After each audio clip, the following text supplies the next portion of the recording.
Hey, here are 5 stupid things I've noticed about Judas. He's been used to justify centuries of anti-Semitism.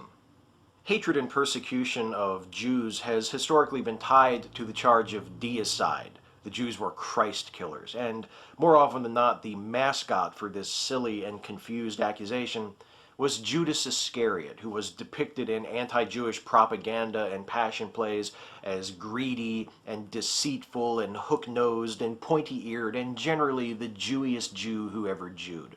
Now, it would have been unfortunate no matter which character had been selected to personify the supposed culpability of all Jewish people for the death of Jesus, but making that character Judas is particularly regrettable because even if we go exclusively by the account we find in the canonical Gospels, it's debatable to what degree Judas is actually responsible for the betrayal of Christ.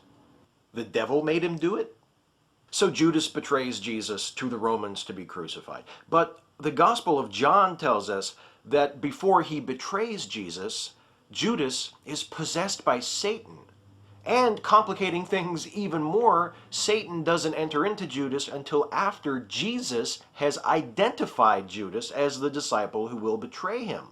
So it seems that both Satan and Jesus bear some responsibility for the actions of Judas, yet in the minds of most believers, it is Judas alone who bears the blame for the betrayal of Jesus.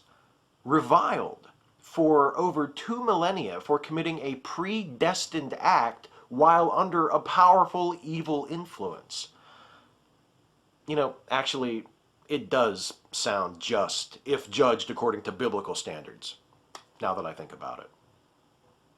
He's disparaged for pointing out the hypocrisy of Jesus. 6 days before his final Passover, Jesus has supper with the family of Lazarus, and Mary, Lazarus' sister, rubs some expensive ointment on Jesus' feet.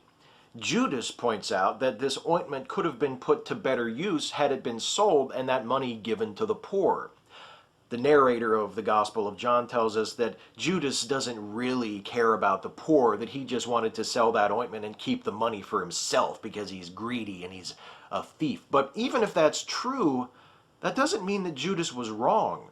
What the fuck was Jesus, humble friend of the downtrodden, doing wasting pricey ointment on himself that could have been sold and used to help the poor? And Jesus' excuse that there will always be poor people around, but he won't be around much longer, is far more callous and self-centered than anything the Gospels have Judas saying. Contradictory accounts of his death. After the death of Jesus, Judas wanders off to die an ignominious death. But there are 2 separate versions of the death of Judas in the New Testament, one in Matthew and one in Acts, and they take Judas down 2 very different roads to his ultimate fate. In Matthew, a repentant Judas gives back the 30 pieces of silver he was paid to betray Jesus and hangs himself. In Acts, it's said that Judas keeps the money and buys a field where he falls one day and bursts his bowels. Not a very flattering portrayal of the man who enabled the Son of God to fulfill his ultimate purpose on earth, wouldn't you say? See, that is the last stupid thing about Judas. He's the villain when he should be one of the heroes. Help me out here, Christians. The whole reason Jesus came to earth was to die on the cross and redeem humanity, right? Isn't that the deal? So, where would you motherfuckers be without Judas? Because you can smear him as a thief and a betrayer all you want. The fact is, the crucifixion, the sacrifice of Christ, the accomplishment of salvation for all mankind, all that shit you guys have been jerking each other off with for the last 2,000 years, Judas made that shit happen.